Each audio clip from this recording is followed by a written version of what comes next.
Hi, I'm Mark Sumner, CEO and founder of Robertson Sumner. Welcome to the Channel Chat podcast, where we will share learnings, best practices and failures with some of the biggest names in the IT industry, all with the simple aim of being the go-to place for IT sales professionals and managers to learn from others with the ultimate goal of maximising performance and growing the channel.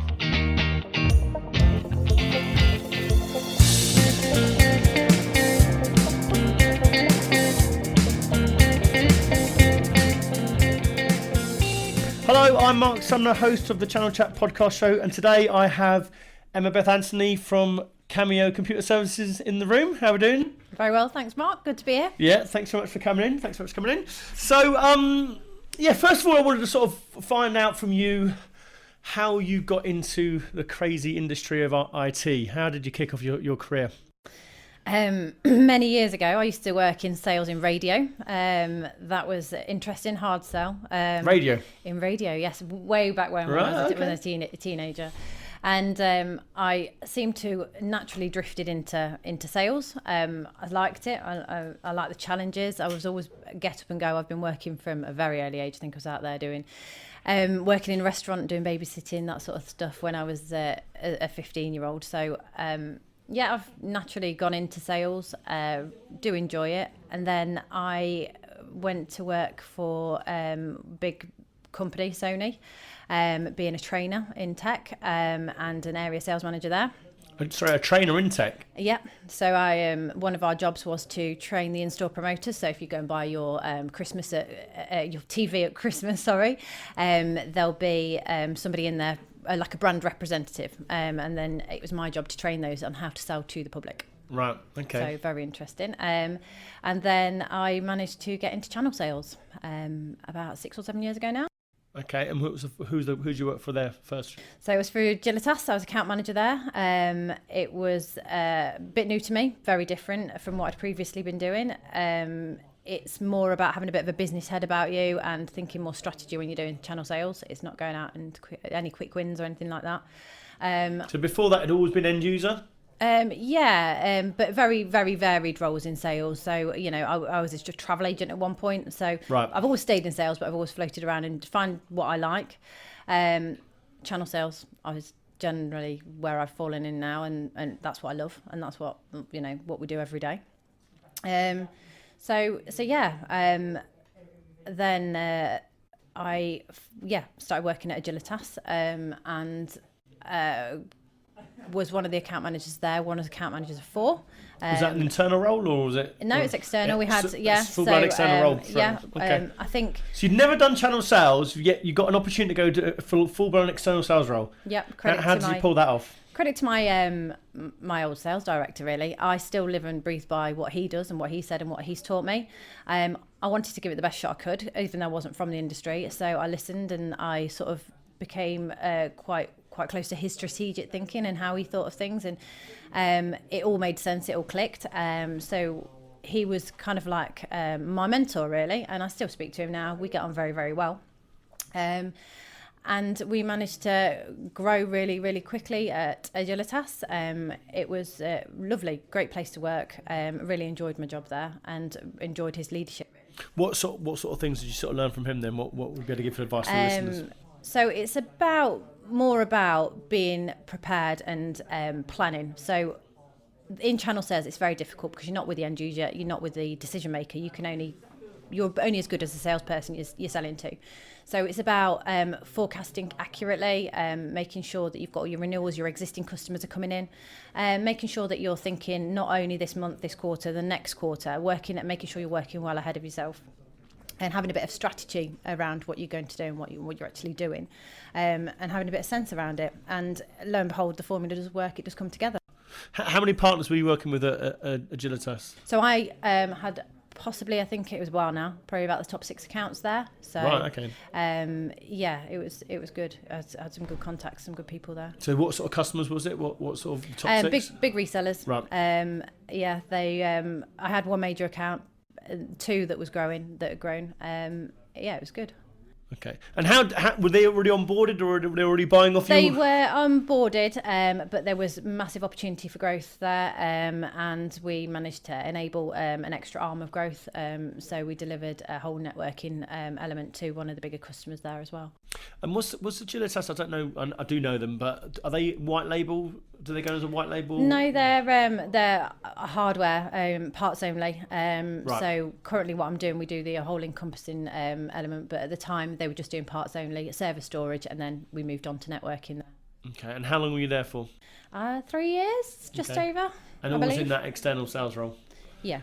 And then you got the move to where you are now. Yep. Cameo. Now, I said before we actually started the show that how does someone who's been an account manager get straight into a leadership role when they don't even know you? So I've always had a people management experience. So where I'm working at Cameo, I've always had a good, strong relationship with Luke. I've always known of him, and he's always liked my drive and my way of thinking. You knew before you joined? Yeah. So I've known him for a while. I think I've known him for about 5 years now. Oh, okay. And he is a bit like me. When he's sort of looking for people and having conversations with people, he tries to see where their passion and where their drive is. Particularly with me, I think he saw that I was very dedicated, passionate, and went out there and over and above. And I think we are very like-minded thinkers. So yeah, it went from there really. And how many people were you managing initially? Where at? At Cameo. Yeah. So I've got a team really, needs to be about 6. We're a bit understaffed at the moment, but yeah, I'll have a team of 6. Right, a team of 6.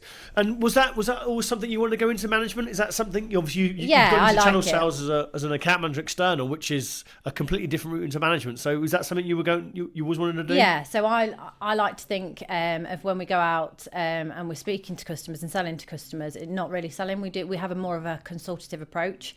A bit of a solution sale, give the customer what they need. But I love to see progression. So one of our account managers at the moment, Maisie, the amount she's come on in the last year is phenomenal. Just by teaching her how to sit in a room with a customer and get them to get her to find their needs, as opposed to a hard sale. Very much against that. I want her to be understanding, listening and taking it all in, and she's doing absolutely fantastic. I can't fault her. She's smashing the numbers. and Cameo are a white label company, aren't they? Yeah, white label channel only. So what is the benefit of being under the radar, like where no one sort of knows you, but you're going in as say you're going on the back of Softcat, and they think you're selling on behalf of Softcat. What's the benefit for you as a company? We are a smaller company, and we appreciate that. We accept, we like our place in the channel, and we understand that the market that we've got it is a massive market, but it's growing, certainly growing. We're definitely seeing that, but we understand that. Our customers are forefront, certainly our customers that we've had for 8 to 12 years, we work with them. They go out, they seek the opportunity with the end user sale, and then they back it off to us, and that's, we're happy with that position. We're happy with having that slice of the business. Do they ever have to, or do you ever have to pretend that you actually work for the partner? There's occasions where it's requested, yeah. So we can go out and we can jump on conference calls and pretend yeah. and say and be the face of them, yeah. Do they ever actually tell them that you're? We leave it completely up to them. So people can say, they can come to us. We can offer the full white label service, where you get a phone call through to Cameo, and our people will answer the phone on our support desk and say that they are from whatever partner that we are, that we're supporting, or they can be completely open with them. We don't mind both. Okay. Now, a big subject that's come up recently, women in tech. They had the festival, the awards ceremony about a month ago, and you're obviously a female leader in tech. What's your view on actually why there's so little females in the market? I think 16.9% of actually females are actually in tech. Why is it not an industry that females want to go into? I think it is because of the stigma, and there is still plenty of that around. I think there's very much old school tech. I still see the attitudes day to day. I do have some people that don't, find it difficult to talk to me, and it shouldn't really be like that. I'm very much open. I get on with everybody, but I find that people can be quite awkward around me, and there is still that awkwardness in the room. I have no idea, and I'd love to know.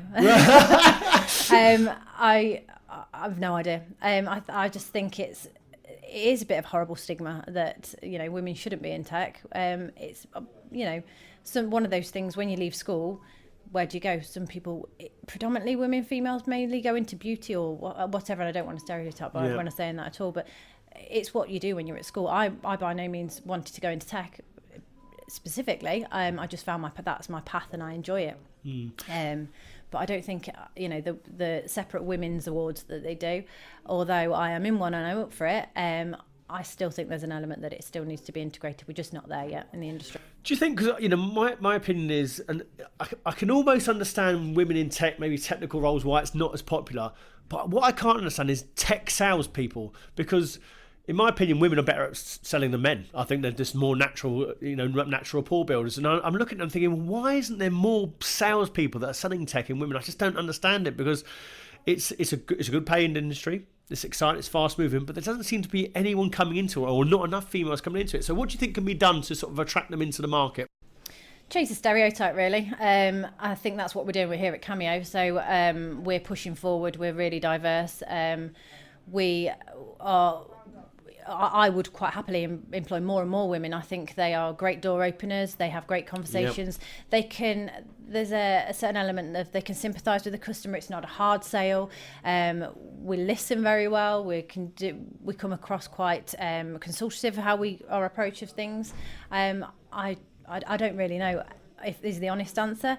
I'd like to say I would break down the stereotype by what we're doing at Cameo, and hopefully, you know that leads the way. What attracted you to the market? So if someone was listening to you, and one of the listeners is thinking, well, you know, Emma-Beth has been successful in sales, she's obviously progressed now into management, what made you even consider going into tech sales?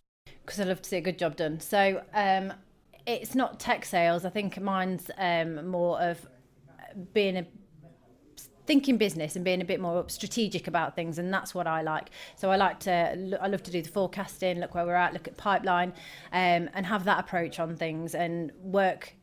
I think it's about being organised and being methodical about how you do things, and coming away from that pushy salespeople. Last week of the month, get on the phone, get something shifted. I don't like that. I like the approach of how to see the business grow. I like to see here at Cameo we've got a good strong business plan for up to 10 years, and that to be part of that is fantastic. So I just really want to see it do well, of which we're doing really. Do you think then potentially if you'd have gone into more of a hard-nosed reseller where it's just tin shifting and aggressive targets, do you think you might have left tech? Yeah. You would I wouldn't say left tech. I wouldn't have worked for that kind of company, but there's plenty out there that aren't like that. And it doesn't need to be like that. And that's what I mean. That's why I don't think you said, how can we change it? I don't think we can, because there is still that element in the industry. I think it's always going to be an element of it.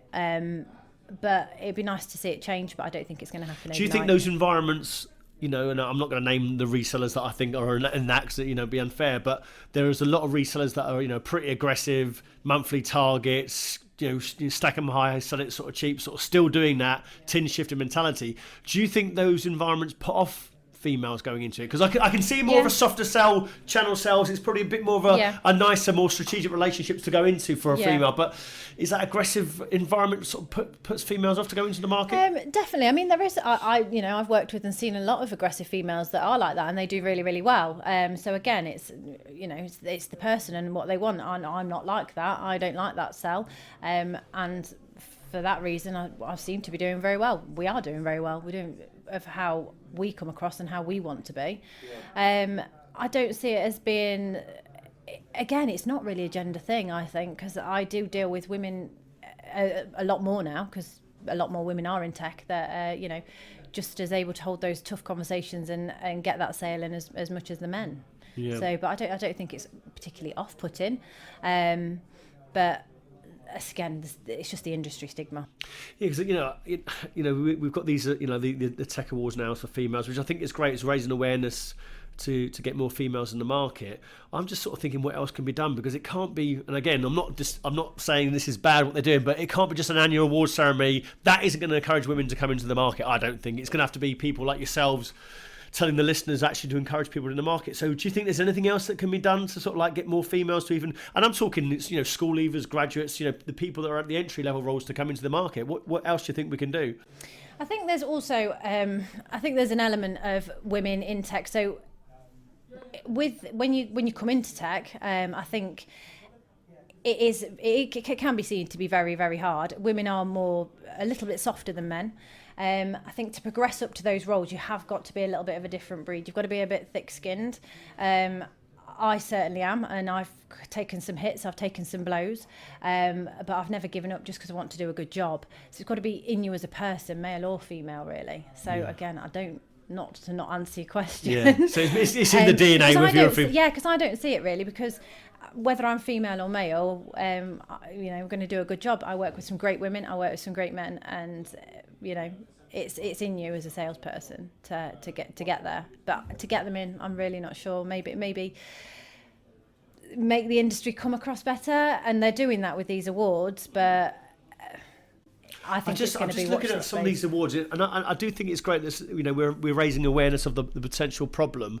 I just almost don't think as well the environment's changing. So again, without naming names, those sort of tin shifting environments, they're not. I don't think they're really interested in the women in awards or women in tech. I still think they're just thinking we'll have a boiler room mentality, and that isn't encouraging any females to come into it at all. I think as well, there's a lot of companies out there, without naming any names, that are out there to make a quick buck and turn the business around, and all they're doing is making money. And that's quite sad. That's quite off-putting. There needs to be a bigger long-term goal plan.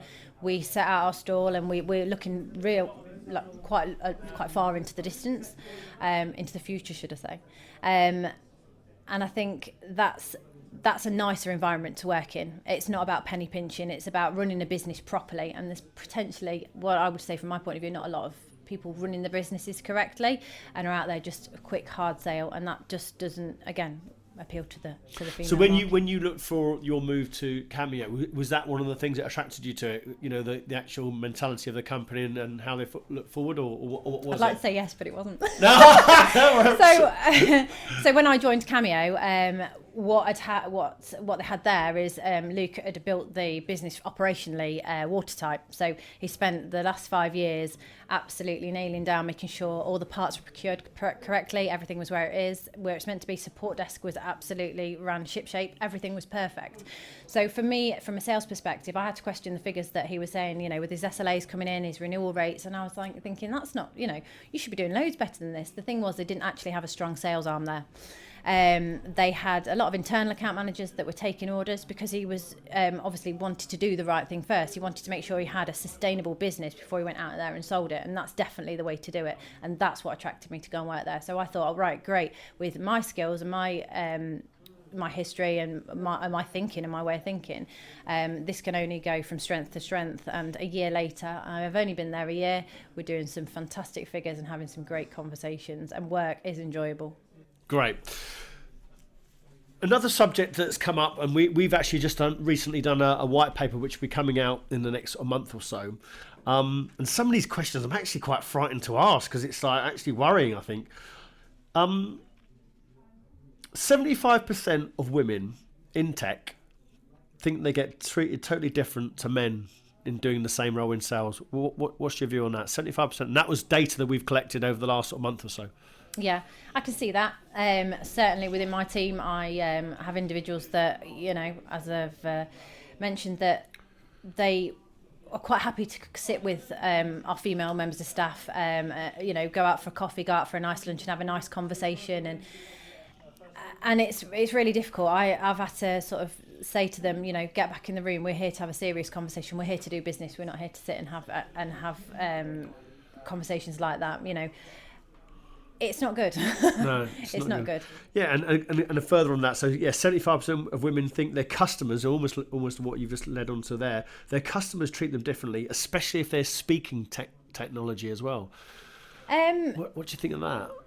Get treated differently to men if doing the same job? Yeah, again, I've had that before. People won't take you seriously. They'll be quite. I've had some conversations where people are quite cutting and can be quite horrible, and can make you feel uncomfortable in the room. But it's again just maintaining professionalism and bouncing back. And I can see that why those figures are like they are. I have had experience of that. It's not great. And this is I don't even want to ask this question because it was horrendous when I heard it.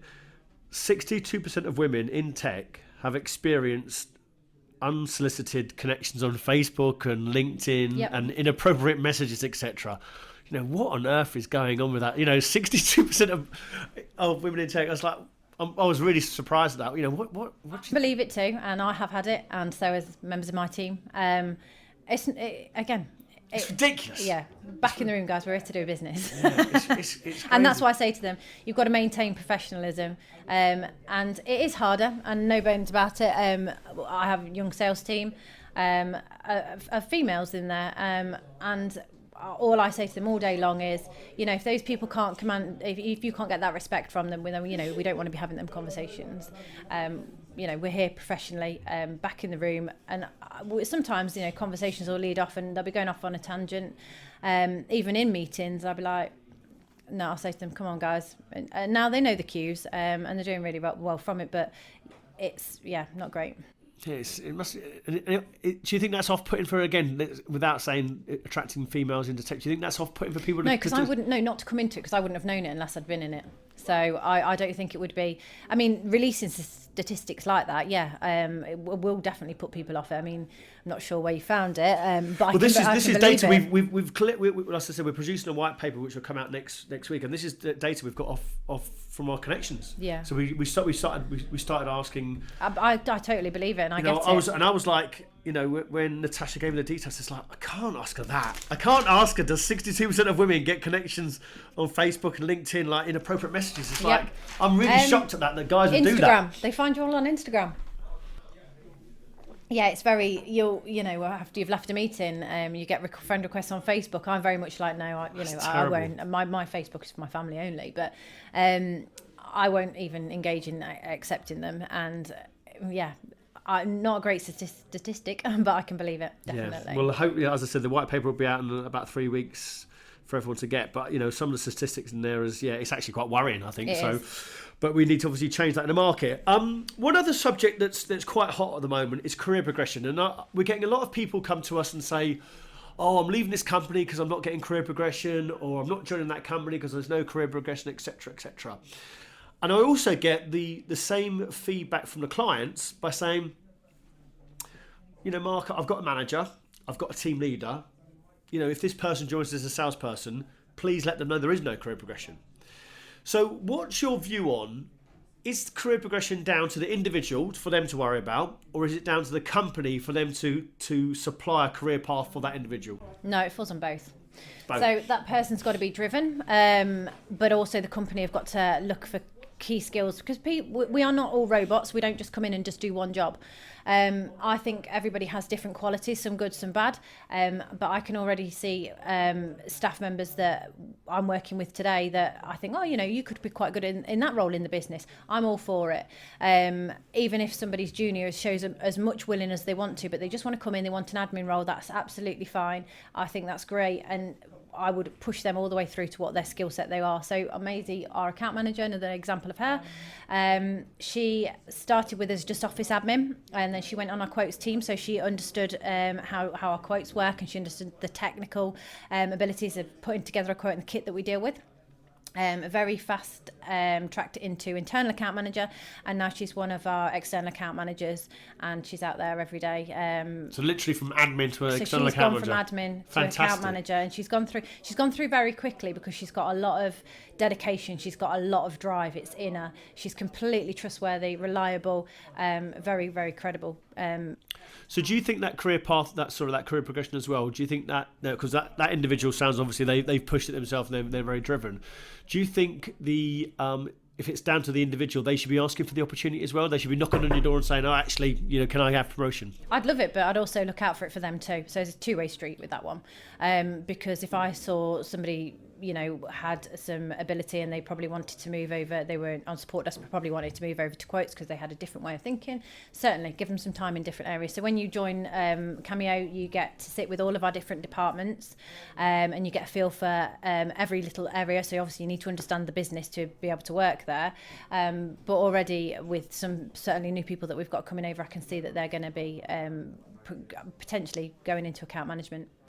And they've joined probably at a bit of a junior level, but they will be going into account management because I can see it in them. That leads me on to the idea now of sales itself, the old school mentality of salespeople in tech. So there's still that idea that people in tech, just out for a quick buck, stack it high, sell them cheap. Quite sort of almost Wolf of Wall Street sort of sales mentality, and there's a lot of companies now that want more strategic relationships. So where do you think the split is now, where actually people are trying to actually move towards more strategic relationships rather than just sort of old school mentalities of just sort of selling? Splits. I don't know, because I still think there's far too much old school selling out there, and it would be great to come away from it because it just doesn't work. It's great if you've got a short-term goal. It's never going to last. There's businesses out there, quick, get a quick booking, but that'll never last. If you're a business and you're running your business properly, you'll want to nurture those relationships. You'll want to get the most out of your customers, because I don't see it as a sell. I see it as a partnership. Working with them, because there's plenty of opportunity for reciprocal business, certainly in the channel. You need to nurture those business relationships. You don't need to be doing, it's not going to last.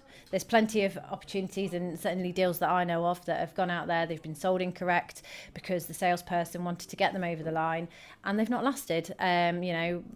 Clauses and caveats have come undone, and that customer's then upset and gone elsewhere and gone out the door to your competitor. That just won't last. One of the common themes that I've heard on the podcast show in the last 20 weeks is that, for the channel to work, there's got to be a bit more transparency and trust.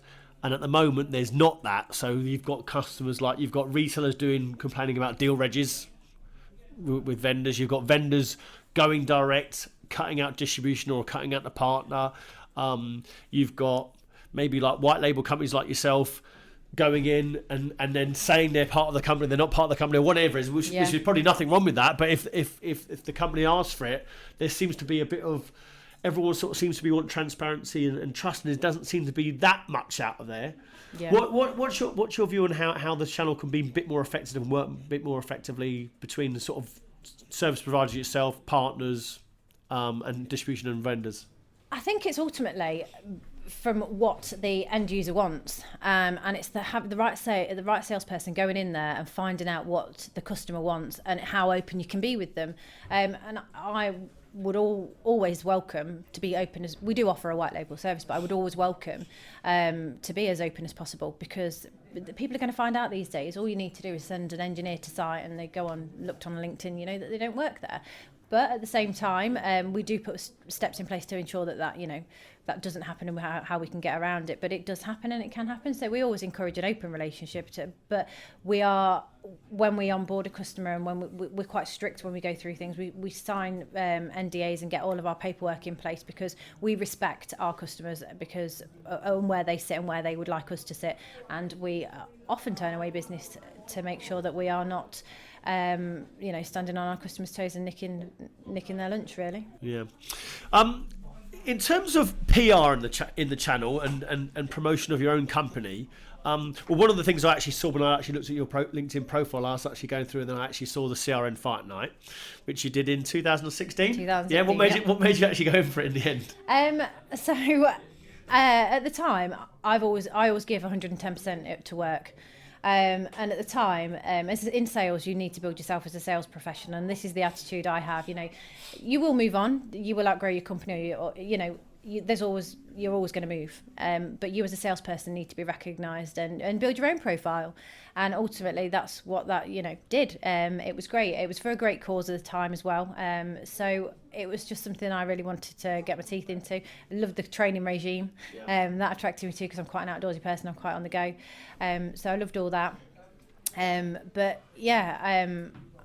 just think it's about profiling yourself. You've got to do it to a degree. Yeah. Do you think that was a good PR for yourself as well to put you? Oh, terrible! I got beaten up. But no, a lot came on back of that because I actually did get Fighter of the Night. And I had some great conversations and I met some lovely people on the night. And the messages and the sort of congratulations, but not congratulations, that I got afterwards was great. And I still got those relationships, people that I've met from that event now. So it's worth doing. Yeah, good. One of the questions that's commonly asked on the show is what's your approach when you go to meetings? So if you go to a new prospect, do you have a clear structure of how you're going to articulate the Cameo message? So when we go to meetings, the guys won't go in and do a hard sell. They're there to find out what their customers' needs are. Introduce Cameo, but we have a softly approach. So we listen as much as we do talking. So we need to understand the customer's needs.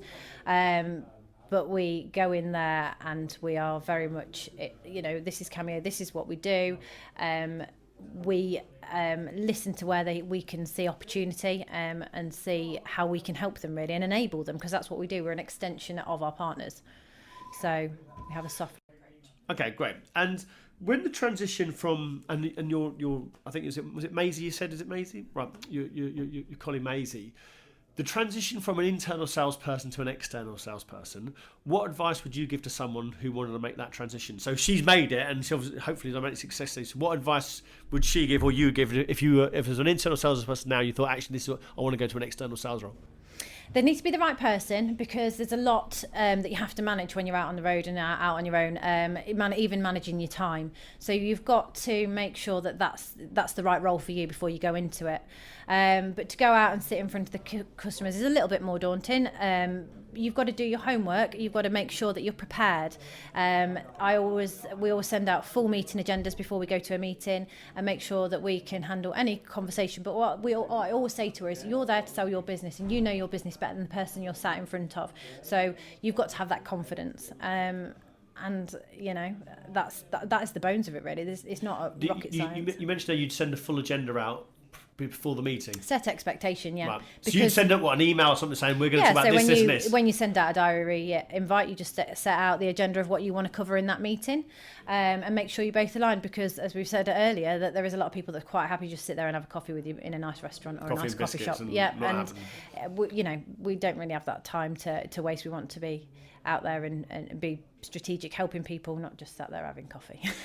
Now, and this leads me on to a question that I get asked a lot, or I get told a lot, which is probably going to be quite offensive, really, to yourself, is channel salespeople can't sell. The channel salespeople are failed end user salespeople, or channel salespeople like just having tea and biscuits. Yeah. What's your view on that? I love it. Someone said it to me the other day. What did they say there? Usually the fat old men out to pasture. No, it's not. It's so diverse.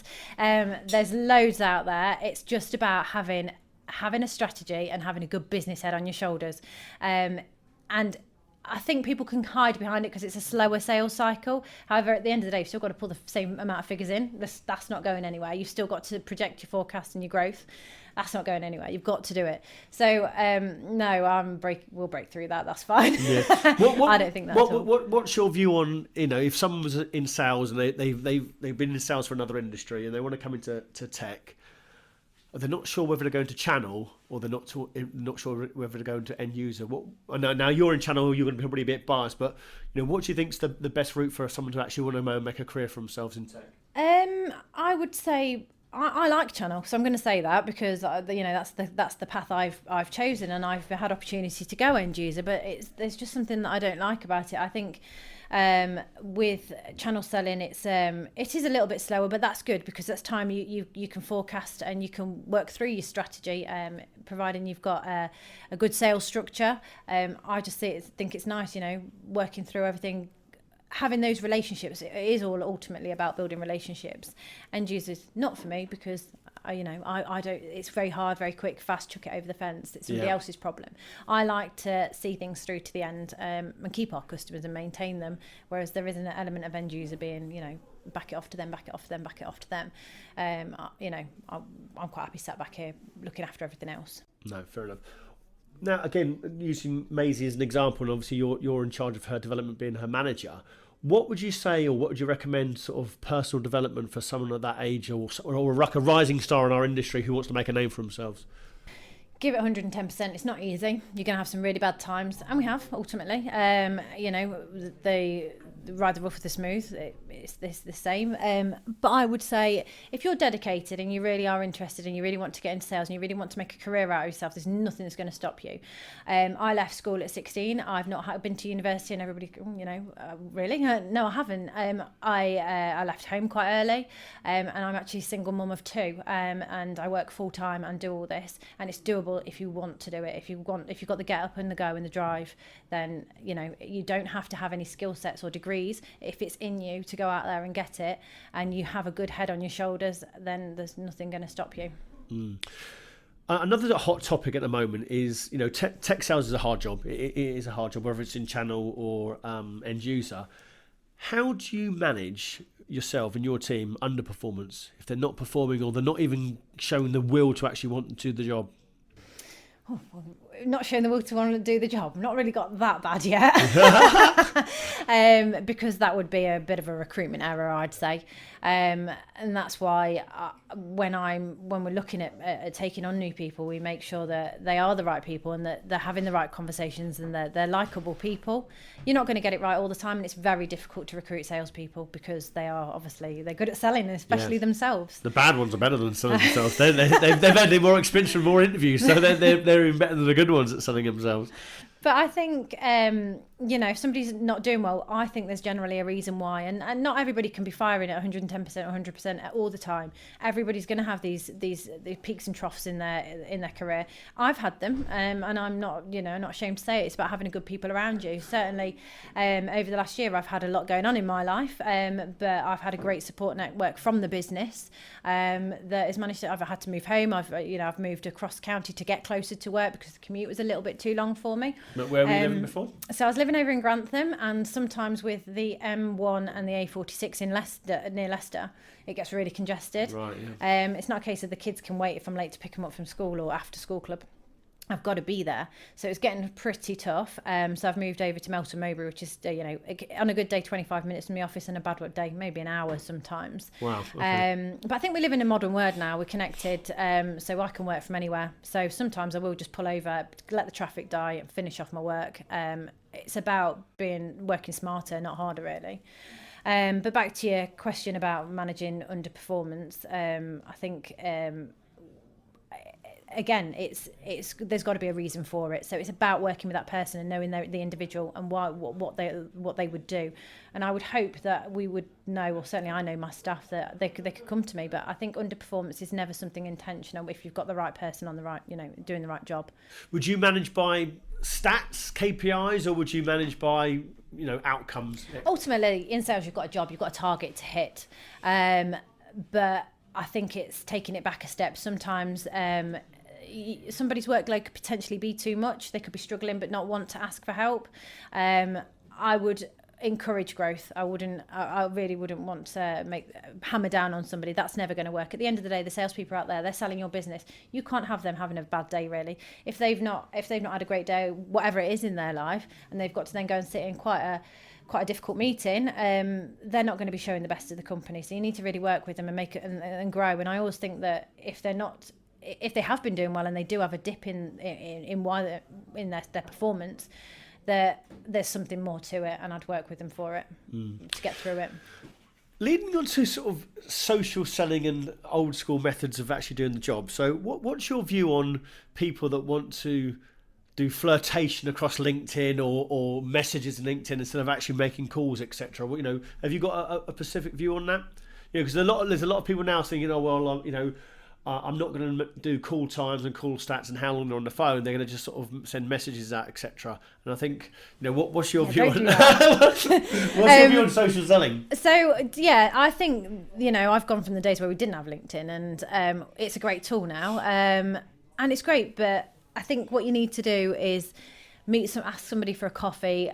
I don't, and be very open with them. I don't understand your business. I'd love to hear a little bit more about it. Do you want to meet for a coffee? I don't want to take up most of your time, and sort of engage that initial relationship. How would you get through to them though? Was it LinkedIn, or would you be able to call them if you didn't have their number?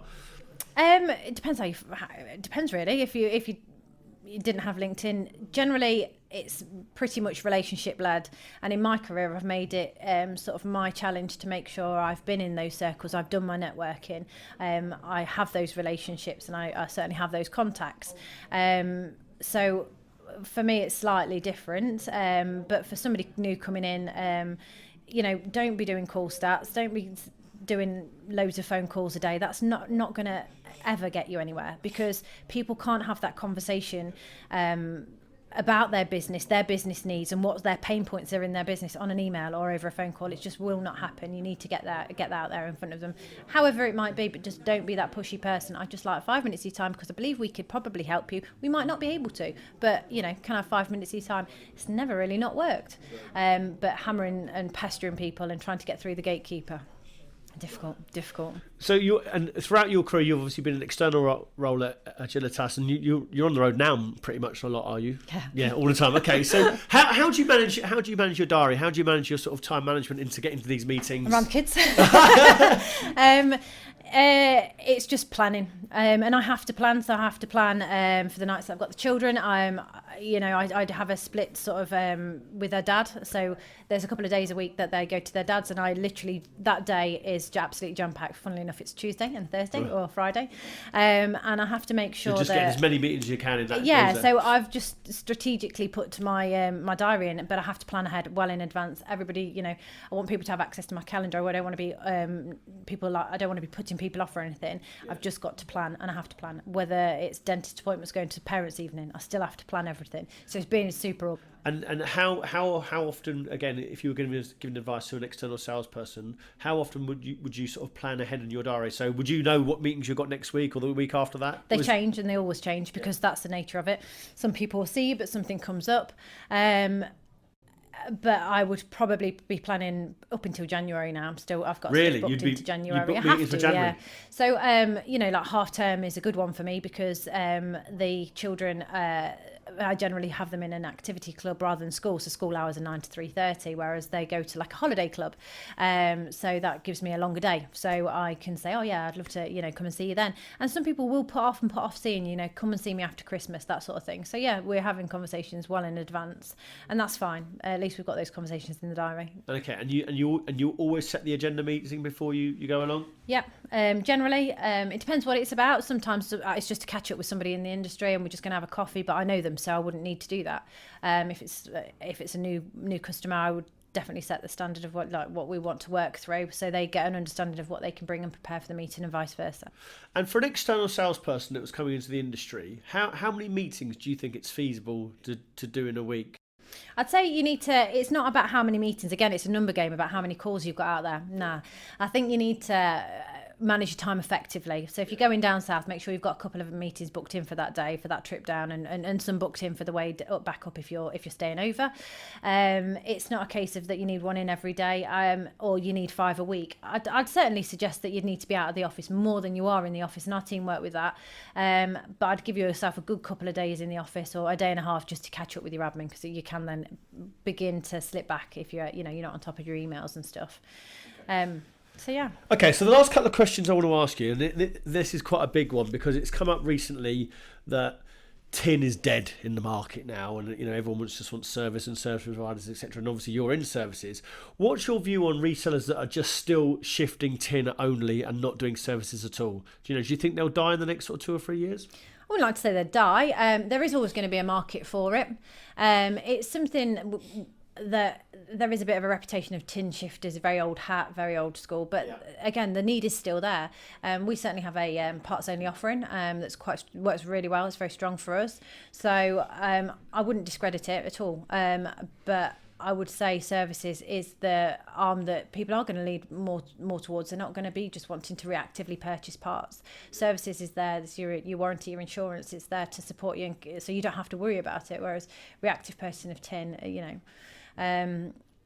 it's again got a bit of a old-fashioned mentality behind it too. And the services piece as well, you need to be much more strategic and have proper relationships rather than 10. You can just call up and say, do you want 10 desktops or whatever it is? Yeah, there is that. But again, we need that for our business. We wouldn't be able to function without it. So we've got those relationships that, where we purchase our contract parts from. So, it's still very much alive. But again, there's a bit of an old school mentality to it. Yeah. And my last question, if you were going to give a bit of advice to either an external salesperson or someone that's going into their first management role that like you did when you went to Cameo, what would it be for them to do if they wanted to really make a name for themselves in the IT channel? What would they have to do you think? I think you'd need to build yourself as the brand, not the company you work for. I say that, and I'm Cameo through and through. But if you want to get on and what I would say is align yourself with a company that's got the same kind of mentality as you, and the same. Make sure you pick the right company, and you will have to move on at some point. Everybody does. Salespeople move around, but look at the bigger picture and look at what that company's goals are. Don't just think. A lot of salespeople do flit around and job hop because they think they're going to get a better commission package or got a nicer car at that one. It's not really that. You need to go for the company mentality and the company ethos. I think that's the way that you're gonna do well.